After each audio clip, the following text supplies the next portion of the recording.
शिवशक्त्या युक्तो यदि भवति शक्तः प्रभवितुं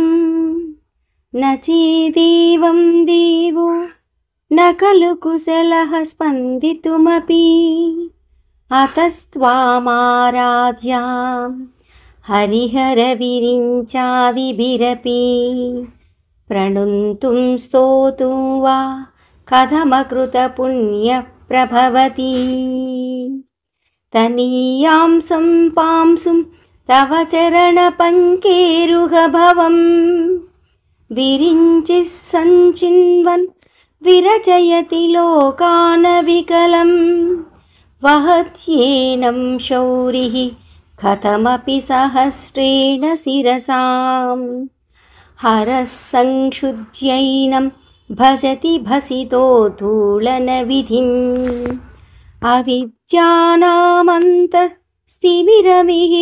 अविद्यानामन्तस्तिमिरमिहिरद्वीपनगरी जडानां चैतन्य स्तबकमकरन्दश्रुतिझरी दरिद्राणां चिन्तामणि गुडनिका जन्मजलदौ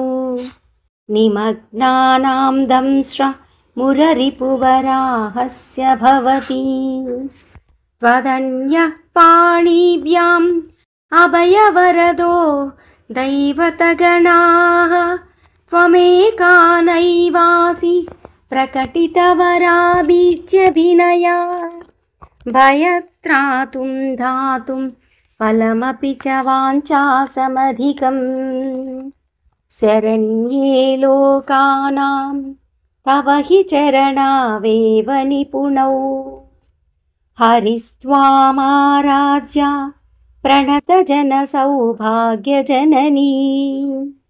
पुरानारी भूत्वा पुररिपुमपि क्षोभमनयत्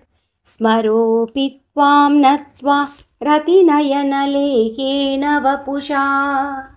मुनीनामप्यन्तः प्रभवति हि मोहाय महतां धनुः पौष्पं मौर्वी मधुकरमयी पञ्चविशिखा वसन्तः सामन्तो मलयमरुदायोधनरदः तथापेकः सर्वं हिमगिरिसुते कामपि कृपा मपाङ्गत्ते लब्ध्वा जगदिदमनङ्गो विजयते प्रणत्काञ्चीधामा करिकलभकुम्भस्तननता परीक्षीणामध्ये परिणतशरच्चन्द्रवदना धनुर्बाणान् पाशं शृणिमपि दधाना करतलैः पुरस्तादास्ताम्ना पुरमदितुराहो पुरुषिका सुधा सिन्धोर्मध्ये सुरविटपि वाटी परिवृते मणिद्वीपे नीपोपवनवति चिन्तामणिगृहे शिवाकारे मञ्चे परमशिवपर्यङ्कनिलयां भजन्ति त्वां धन्याः कतिचन चिदानन्दलहरी महिम्मूलाधारे कमपि मणिपूरे हुतवहं स्थितं स्वाधिष्ठाने हृदि मरुतमाकाशमुपरि मनोऽपि भ्रूमध्ये सकलमपि भित्त्वा कुलपथं सहस्रारे पद्मे सहरहसि पत्या विहरसि सुधाधारसारै चरणयुगलान्तर्विगलितैः प्रपञ्चं सिञ्चन्ति पुनरपि रसाम्नाय महसः अवाप्य स्वां भूमिं भुजगनिभमध्युष्टवलयं स्वमात्मानां कृत्वा स्वपिशिकुलकुण्डे कुहरिणी चतुर्भिः श्रीकण्ठैः शिवयुवतिभिः पञ्चभिरपि प्रभिन्नाभिः शम्भो नवभिरपि मूलप्रकृतिभिः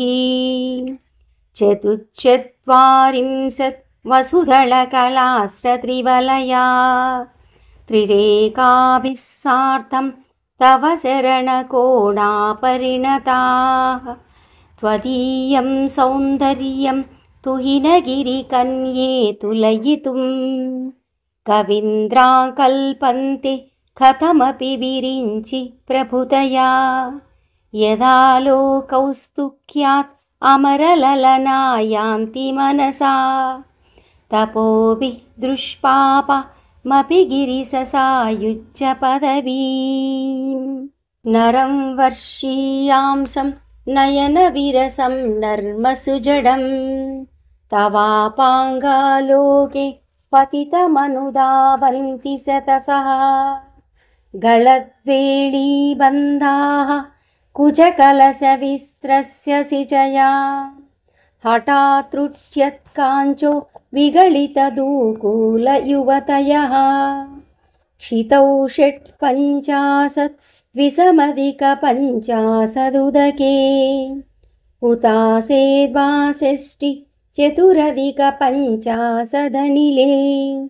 दिवि द्विषट्त्रिंशन् मनसि च चतुष्षष्टिरिति ये मयूकास्तेषामप्युपरि तव पादाम्बुजयुगं शरज्योत्स्नासुप्तां शशियुतजटाचूटमकुटां रत्रासात्राणा स्फटिकघटिका पुस्तककरां सकुर्णत्वा नत्वा कथमिव सतां सन्निधत्ते दुःक्षीराद्राक्षा मधुरीमधुरीणाः पणितया कवीन्द्राणां चेत कमलवनबालातपरुचिं भजन्ते ये सन्तः तिचिदरुणामेव भवतीं विरिञ्चि प्रेयस्या तरुणतरशृङ्गारलहरी गभीराभिर्वाग्भिर्विदधति सतां रञ्जनममी सवित्रीभिर्वाचां शशिमणिशिलाभङ्गरुचिभिः वसिन्याज्याभिस्त्वां सह जननि संचिन्तयति यः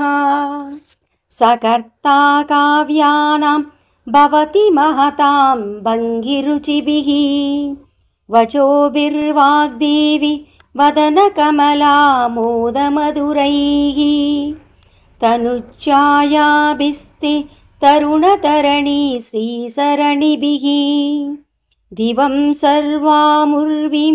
अरुणिमनिमग्नानां स्मरति यः भवं तस्य त्रस्य वनहरिणशालीननयना सहोर्वस्यावस्य कति न गीर्वाणगणिका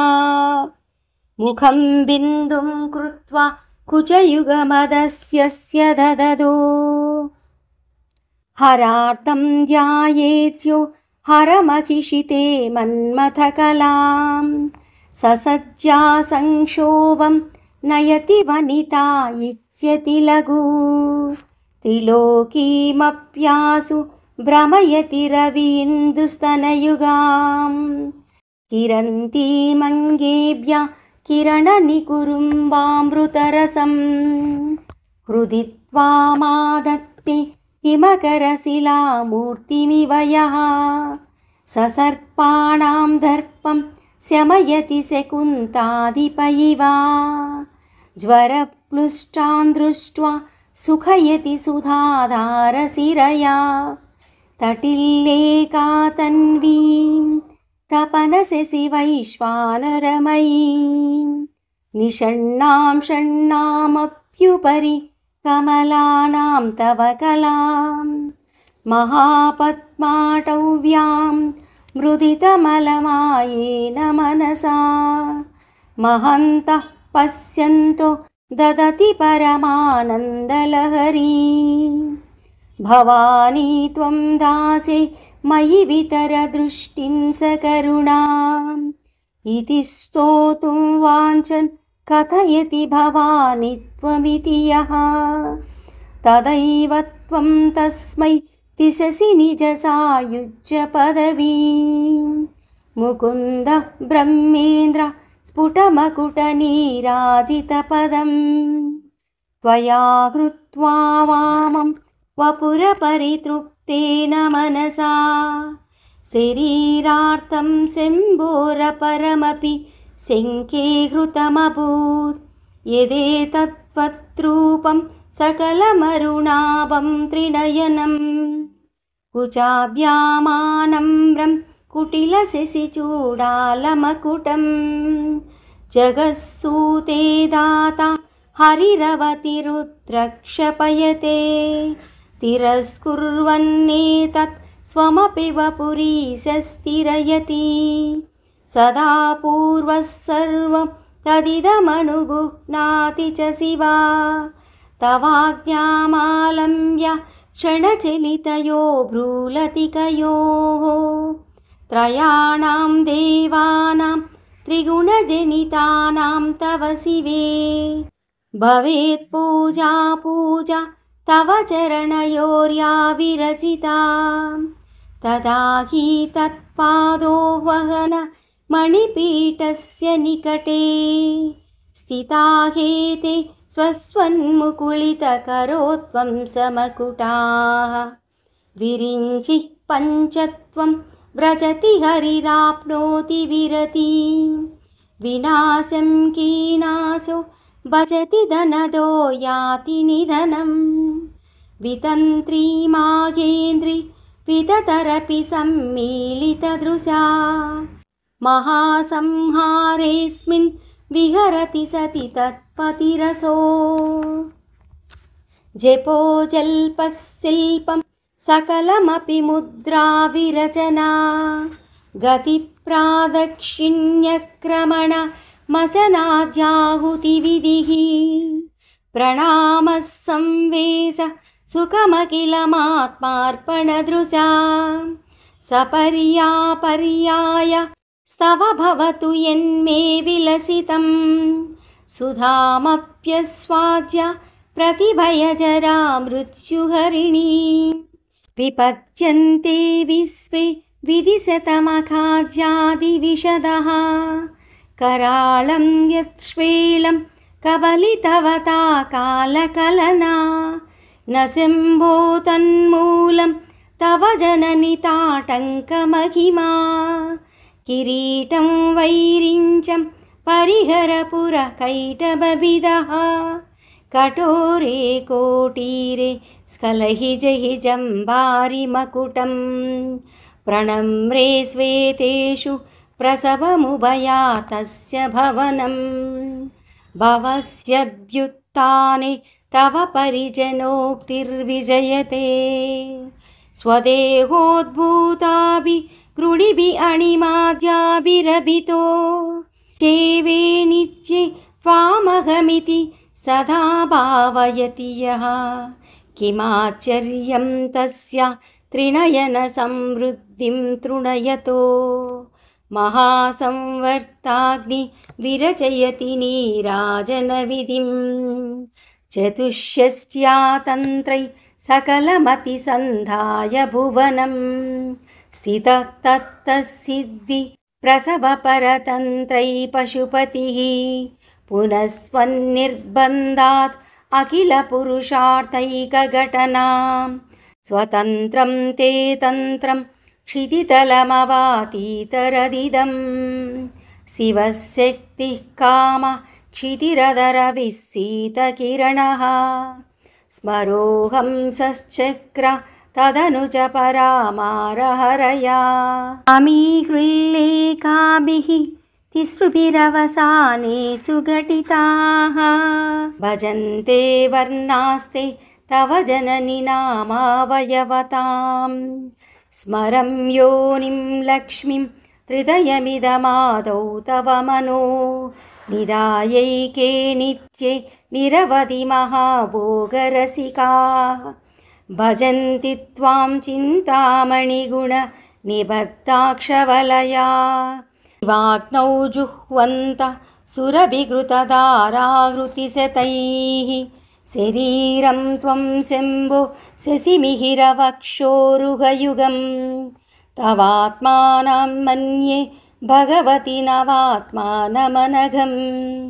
अतः शेषाशेषि तयमुभयसाधारणतया स्थितः सम्बन्धो वां समरसपरानन्दपरयोः मनस्त्वं यो मत्वं मरुदसि मरुत्सारतिरसि तमापस्त्वं भूमिस्त्वयि परिणतायां न हि परं त्वमेवास्मात्मानां परिणमयितुं विश्ववपुषा चिदानन्दाकारं शिवयुवतिभावेन बिभृशे तवाज्ञाचक्रस्तं तपनशशिकोटिद्युतिधरं परं शम्भुं वन्दे परिमिलितपार्श्वं परचिता यमाराध्यन् भक्त्या रविशशिशुचीनामविषये निरालोके लोके निवसति हि बालोकभुवने विशुद्धौ ते शुद्धस्फटिकविशदं व्योमजनकं शिवं सेवे देवीमपि शिवसमानव्यवसितां ययोकान्त्यायान्त्या शशिकिरणसारूप्यसरणे विदूदन्तर्ध्वान्त विलसति चकोरीव जगति समुन्मीलत्संवित्कमल मकरन्दैकरसिकं भजेऽहं सद्वन्द्वं किमपि महतां मानसचरं यदालापादष्टादशगुणित विद्या परिणति यदा दत्ते दोषाद्गुणमखिल मभ्यपय इव तव स्वादिष्टाने हुतवहमधिष्ठाय निरतं तमीडे संवर्तं जननि महतीं तां च समयां यदा लोके लोकान् दहति महती क्रोधकलिते दयार्दाया दृष्टि शिशिरमुपचारं रचयति पठित्वन्तं शक्त्या तिमिरपरिपन्ति स्फुरणया स्फुरन्नानारत्नाभरण परिणतेन्द्रधनुषं तव श्यामं मेघं कमपि मणिपूरैकशरणं निषेवे वर्षन्तं हरमिहिरतप्तं त्रिभुवनं तवाधारे मूले सहसमयया लास्यपरया नवात्मानां मन्ये नवरसमहाताण्डवनटम् उभाभ्यामेताभ्याम् उदयविधिमुद्दिश्य दयया सनाताभ्यां जैके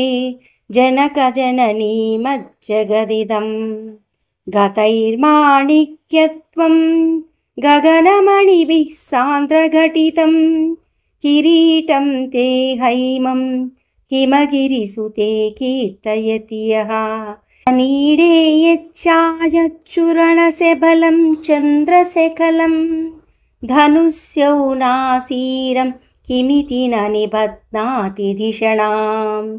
धुनोतु ध्वान्तं न स्तुलितदलितेन्दीवरवनं घनस्निग्धचक्ष्णं चिकुरनिकुरुम्बं तव शिवे यदीयं सौरभ्यं सहजमुपलब्धुं सुमनसो वसन्त्यस्मिन्मन्ये बलमदनवाटी विटपिनां अनोतु क्षेमं नः तव वदन सौन्दर्यलहरी परिवाहस्रोत सरणिरिव सीमन्तसरणिः वहन्ती सिन्दूरं प्रबलकबरी भारतिमिरा विषामृन्दै बन्दीकृतमिव नवीनार्ककिरणम् अराळै स्वाभाव्या दलिकलभसश्रीभिरलकैः परितन्ते वक्त्रं परिहसति पङ्केरुहरुचिं दरस्मेरे यस्मिन् दशनरुचिकिञ्जल्करुचिरे सुगन्धौ माद्यन्ति स्मरदहनचक्षुर्मधुलिहाः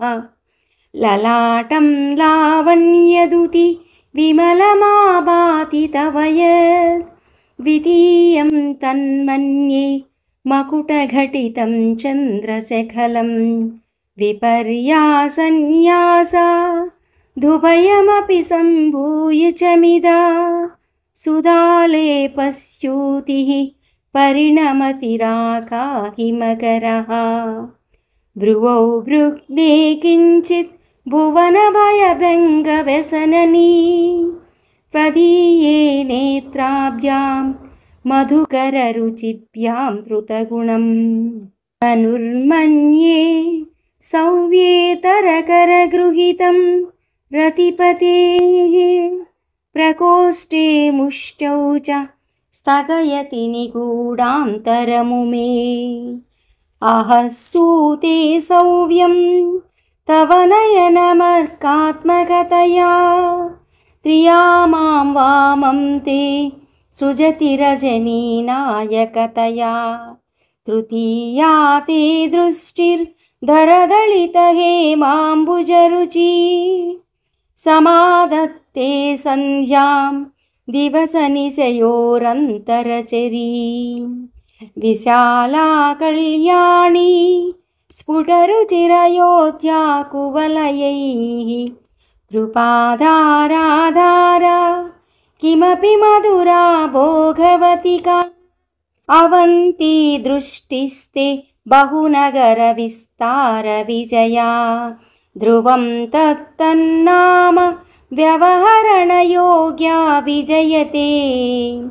कवीनां सन्दर्प स्तबकमकरन्दैकरसिकं कटाक्षव्याक्षेप भ्रमरकलभौ कर्णयुगलम् अमुञ्चन्तौ दृष्ट्वा तव नवरसास्वादतरलौ असूया संसर्गात् अलिकनयनं किञ्चिदरुणं शिवे शृङ्गारार्ता तदितरजने कुस्तनपरा सरोषा गङ्गायां गिरिशनयने विस्मयवती हराहिभ्यो भीता सरसिरुह सौभाग्यजननी सखीषु स्मेराते मयि जननि दृष्टिः सकरुणा गते कर्णाभ्यर्णं गरुत इव पक्ष्माणि ददति पुराम्बेत्तुं चित्त प्रसमरसविद्रावणपले इमे नेत्रे गोत्राधरपति कुलोत्तं सकलिके तवा कर्णा कृष्ण स्मरशरविलासं कलयतः विभक्त्यत्रैवन्यं व्यतिकरितलीलाञ्जनतया विभाति त्वन्नेत्र त्रितयमिद मीशानदैते पुनःस्रष्टुं देवान् द्रुहिणहरिरुद्रानुपरतान् रजस्वस्तं बिभ्रत्तम इति गुणानां त्रयमिव पवित्रीकर्तुं नः पशुपतिपराधीनहृदये दयामित्रैर्नेत्रै अरुणधवलश्यामरुचिभिः न दशोणो गङ्गा तपनतनयेति ध्रुवममुं प्राणां तीर्थानाम् उपनयसि संवेदमनघं निमेषोन्मेषाभ्यां प्रलयमुदयं याति जगति तवेत्याहुः सन्तो धरणिधरराजन्यतनये तदुन्मेषजातं जगदिदमशेषं प्रलयतः परित्रातुं शङ्के परिहृतनिमेष तव दृशाः तवापर्णे कर्णे जपनयनपै शून्यचकिता निलीयन्ते तोये नियतमनिमेष सपरिकाः इयञ्च श्रीद्बद्धचदपुटकवाटं कुवलयं जहाति प्रत्यूषे निशि च विघटय्य प्रविशति दृशाद्रागीयस्य दरदलितनीलोत्पलरुचा दनीयांसं दीनं स्नपय कृपया मामपि शिवे अनेनायं धन्यो भवति न च ते हानिर्यथा वने वा हर्म्ये वा समकरनिपातो हिमकरः कराळन्ते पाळीयुगळ मगराजन्यतनये न केशामादत्ते कुसुमशरकोदण्डकुतुकं तिरच्चीनो यत्र श्रवणपदमुल्यङ्गविलसन् अपाङ्गव्यासङ्गो दिशति सरसन्धानधिषणा स्फुरत्कण्डाभोग प्रतिफलितताटङ्कयुगलं चतुश्चक्रं मन्ये तव मुखमिदं मन्मथरथं यमारुह्यत्रुह्यत् यवनिरदमर्केन्दुचरणं महावीरो मारः प्रमदपतये सज्जितवते सरस्वत्या सूक्तिः अमृतलहरी कौसलहरी पिबन्त्या सर्वाणि श्रवणचुलुकाव्यमविरलं चमत्कारश्लाघ चलितशिरसा कुण्डलगणो जणत्कारैः सारैः प्रतिवचनमाचष्ट युवती असौ नासावंशः तुहिनगिरिवंशध्वजपटे त्वदीयो नेदीयो फलतु फलमस्माकमुचितं वहत्यन्तर्मुक्ता शिशिरकरनिःश्वासगलिता समृद्ध्या यत्तासां बहिरपि समुक्ता मणिधरा प्रकृत्या रक्ताय तव सुदतिदन्तच्छदरुचे प्रवक्ष्ये सादृश्यं जनयतु फलं विद्रुमलता न बिम्बं तद्बिम्ब प्रतिफलनरागादरुणितं तुलामाद्यारोढुं कदमिव न लज्जेत कलया स्मिताजोष्णश्चालं तव वदनचन्द्रस्य पिबतां चकोराणामासीत् अतिरसतया चञ्चुजडिमा अतस्ते सीतांसो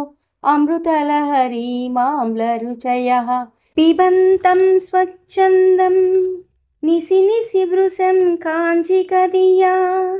अविश्रान्तं पत्युर्गुणगणकथाम्रेडन जपा जपा पुष्पच्छाया तव जननि जिह्वा जयति सा यदाग्रासीनाय स्फटिकदृशदच्छच्च विमयी सरस्वत्या मूर्तिः परिणमति माणिक्यवपुषा रणे जित्वा दैत्य नपहृति शिरस्रैः कवचिभिर्निवृत्तै चण्डांस त्रिपुरहर निर्माल्य विमुखैः विशाखेन्द्रोपेन्द्रैः शशिविशदकर्पूरशकला विलीयन्ते माता तव वदनताम्बूलकबला विपञ्चा गायन्ति विविधमपदानं पशुपते त्वयारब्धे वक्तुं चलितशिरसा साधुवचने त्वदीयै माधुर्यै अपलपिततन्त्रीकलरवां निजां वीणां वाणि निचुलयति चोळेन निभृतं कराग्रेणा स्पृष्टं तुहिनगिरिणावस्तलतया गिरीशेनोदस्तं मुहुरधनपानाकुलतया कराग्राह्यं शम्भो मुखमुकुरवृन्तं गिरिसुते कथं कारं ब्रूम तव चुबुकमौपम्यरहितं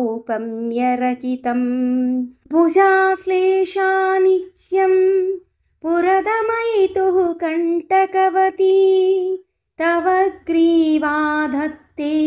मुखकमलनालाश्रियमियं स्वतस्वेताकालगुरु बहुलजम्बालमलिना मृणालीलालित्यं वहति यदतो हारलतिका गळेरेकातिस्रो गतिगमकगीतैकनिपुणे विवाहव्यानत्ता प्रगुणगुणसङ्ख्या प्रतिभुवा विराजन्ते नानाविध मधुररागाकरभुवां त्रयाणां ग्रामाणां स्थितिनियमसीमान इव ते मृणालीमृत्वीनां तव भुजलतानां चतसृणां चतुर्भिः सौन्दर्यं सरसिजभवस्तौतिवदनैः नकेभ्यः सन्त्रस्य प्रथमधनान्धकरिपो चतुर्णानां शीर्षाणां सममभयहस्तार्पणधिया नखानामुच्योतैः नवनलिनरागं विकसतां कराणां ते कान्तिं कथय कथयामः कथमुमे कयाचित्वा साम्यं भजतु कलया हन्तकमलं यदि क्रीडल्लक्ष्मी चरणतललाक्षारसचनं समं देवी स्कन्द द्विपवदनपीतं स्तनयुगं तवेदं न खेदं हरतु सततं प्रश्नुतमुखं यदालोक्यात् शङ्खाकुलितहृदयो हासजनकः स्वकुम्भौ हेरम्बः परिमृशति हस्तेन झटिति अमूते वक्षोज वमृतरसमाणिक्यकुतुपौ न सन्देहस्पन्दो नगपतिपताके मनसि नः पिबन्तौ तौ यस्मात् अविदितवधूसङ्गरसिकौ कुमारावत्यापि द्विरदवदना क्रौञ्चदलनौ वहत्यम्ब स्तम्भेरमदनुजकुम्भ प्रकृतिभिः समारब्धां मुक्तामणिभिः अमलां हारलतिकां कुचाभोगो बिम्बादररुचिः अन्तस्य बलितां प्रतापव्यामिश्रां पुरदमयितुः कीर्तिमिव ते तव स्तन्यं मन्ये धरणिधरकन्ये हृदयतः पयःपारावार परिवहति सारस्वतमिव दयावत्या दत्तं द्रविडशिशुरास्वाद्य तव यत् कवीनां प्रौढानाम् अजनिकमनीयः कवयिता हरक्रोधाज्वालावलिभिः अवलीडेन वपुषा गभीरे तेनाभिसरसि कृतसङ्गो मनसि जहा समुत्थस्थौ तस्मात् अचलतनये धूमलतिका जनस्तां जानीते जननि तव रोमावलिरिति यदि तत्कालिन्दी तनुतरङ्गाकृतिशिवे कृशे मध्ये किञ्चित् तव जननि यद्भाति सुधियां विमर्द्यादन्योन्यं चकलशयोरन्तर्गतं तनुभूतं व्योम प्रविशदिवनाभिं कुहरिणीं स्थिरो गङ्गावर्ता स्तनमुकुलरोमावलिलता कलावालं कुण्डं कुसुमशरतेजोहुतभुजः रते लीलागारं किमपि तव नाभिर्गिरिसुते बिलद्वारं सिद्धे गिरिशनयनानां विजयते निसर्गक्षीणस्या स्तनतटभरणे क्लमजुषो नमुन्मूर्तेर्नारीतिलक शनकैसृज्यत इव चिरं ते मत्यस्य त्रुटिततटिनीतीरतरुणा समावस्तस्तेम्नो भवतु कुशलं शैलतनये कुचौ सद्यस्सिद्यत्तटघटितकूर्पासभिधुरौ शन्तौ दुर्मूले कनककलशाभौ कलयतः तव त्रातुं भङ्गा दलमितीव लग्नं तनुभुवा त्रिधानद्दं देवी त्रिवलिलवलीवल्लिभिरवा कुरु त्वं विस्तारं क्षितिधरपतिः पार्वती निजान्नितं बद्धा चित्या त्वयि हरणरूपेण निदते अतस्ते विस्तीर्णो गुरुरयमशेषं वसुमती नितम्बः प्राग्भारः स्थगयति लघुत्वं नयति च करीन्द्राणां सूर्णा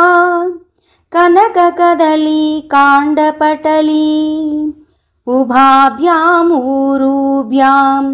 मुभयमपि निर्जित्य भवति सुवृत्ताभ्यां प्रत्युः प्रणतिकठिनाभ्यां गिरिसुते विधिग्ने जानुभ्यां विबुधकरिकुम्भद्वयमसि पराजयितुं रुद्रं विगुणशरगर्भौ गिरिसुते निषङ्गौ जङ्घेते विषमविशिखो बाडमकृता यदाग्रे दृश्यन्ते दशशरफलाः पादयुगली नकाग्रच्छत्मान सुरमकुटशाणैकनिशिताः श्रुतीनां मूर्धानो ददति तव यौ शेखरतया ममाप्येतौ माता शिरसि दयया देहि चरणौ ययोः पाद्यं पादः पशुपतिजटाजूटतटिनी ययो लाक्षालक्ष्मी अरुणहरिचूडामणिरुचिः नमो वाकं ब्रूमो नयनरमणीयाय पदयो अवास्मै द्वन्द्वाय स्फुटरुचिरसालक्तकवते असूया यत्यन्तं यदभिहनाय स्पृहयते पशूनामीशानः प्रमदवनकङ्केलितरवे वृषा कृत्वा गोत्रस्खलनमद वैलक्ष्यनमितं ललाटे भर्तारं चरणकमले ताडयति ते चिरादन्तस्यल्यं दहनकृतमुन्मूलितवता तुलाकोटिक्वाणैः किलिकिलितमीशानरिपुणा हिमानी हन्तव्यं हिमगिरिनिवासैकचतुरौ निशायां निद्राणां निशिचरमभागे च विशदौ वरं लक्ष्मीपात्रं श्रियमतिसृजन्तौ समयीनां सरोजं त्वत्पादौ जननि जयता चित्रमिह किम् पदन्ते कीर्तीनां प्रपदमपदां देवि विपदां कथं नीतं सद्भिः कठिनकमटीकर्परतुलां कथं वा पाणिभ्यामुपयमनकाले पुरभिदा यदादायन्यस्तं दृशदिदयमानेन मनसा नकैर्नाकश्रीणं करकमलसङ्कोचशशिभिः तरूणां दिव्यानां हसत इव ते चण्डीचरणौ फलानि स्वस्तेभ्यः किसलयकराग्रेण ददतां दरिद्रेभ्यो भद्रां श्रियमनिशमग्नाय दददौ ददाने दीनेभ्यः श्रियमनिशमाशानुसदृशी ममन्दं सौन्दर्य प्रकरमकरन्दं विकिरति तवास्मिन् मन्दार स्तबकसुभगे यातु चरणे निमज्जन्मज्जीवः करणचरणै षट्शरणतां पदन्यासा क्रीडा परिचयमिवारब्धु मनसः स्खलन्तस्ते केलं भवनकलहं सा न जहति तस्तेषां शिक्षां शुभगमणिमञ्जीररणिताचलादाचक्षणं चरणकमलं चारुचरिते गतास्ते मञ्चत्वं द्रुहिणहरिरुद्रेश्वरभृतः शिवस्वच्छाया कपटघटिता प्रच्छदपटा त्वदीयानां भासां प्रतिफलनरागारुणतया शरीरी शृङ्गारो रस इव दृशां गोद्गिकुतुकम् अराळाकेशेषु प्रकृतिसरला मन्दहसिते शिरीषाभाचित्ते दृशदुपलशोभा कुचतटे भृशं तन्वी मध्ये पृथुरुरसिजारोहविषये जगत्त्रातुं शम्भो जयति करुणा काचिदरुणा कळङ्का कस्तूरी रजनिकरबिम्बं जलमयं कलाभिः कर्पूरैः मरकतकरण्डं निबिडितम् अतस्तद्भोगेन प्रतिदिनमिदं रिक्तकुहरम् विधिर्भूयो भूयो निबिडयति नूनं तव कृते पुरा रातेरन्तः पुरमपि त्वच्चरणयोः सपर्या मर्यादा तरलकरणानामसुलभा तथा हेते नीता शतमखमुखसिद्धिमतुलां तव द्वारोपान्त स्थितिभिः अणिमाजाभिरमरा कळत्रं वैधात्रं कति कति भजन्ते न कवया श्रियो देव्याः को वा न भवति पथिकैरपि धनैः महादेवं हित्वा तव सति सती नाम चरमे कुचाभ्यामासङ्गा कुरवकतरोरभ्यसुलभः गिरामाहुर्देवीं द्रुहिणगृहिणीमागमविदो हरेः पत्नीं पद्मां हरसहचरीमद्रितनयां तुरीया कापि त्वं दुरधिगमनिस्सीममहिमा महामाया विश्वं भ्रमयसि परब्रह्ममहिषी कदा काले मातः कथय कलितालक्तकरसं पिबेयां विद्यार्थी तव चरणनिर्नेजनजलं प्रकृत्या मूकानामपि च कविताकारणतया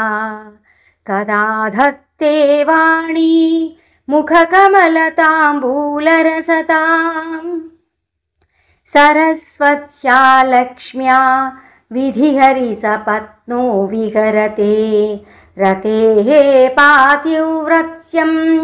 शिथिलयति रम्येन वपुषा चिरञ्जीवन्नेव क्षपितपशुपाशव्यतिकरः वरानन्दाभिख्यां रसयति रसं तद्भजनवान् प्रदीपज्वालाभि दिवसकरनीराजनविधिः सुधासूते चन्द्रोपल जललवैरर्घ्यरचना स्वकीयैरम्भोभिः सलिलनिधिसौहित्यकरणं त्वबीयाभिर्वाग्भिः स्तव जननि वाचां स्तुतिरियम्।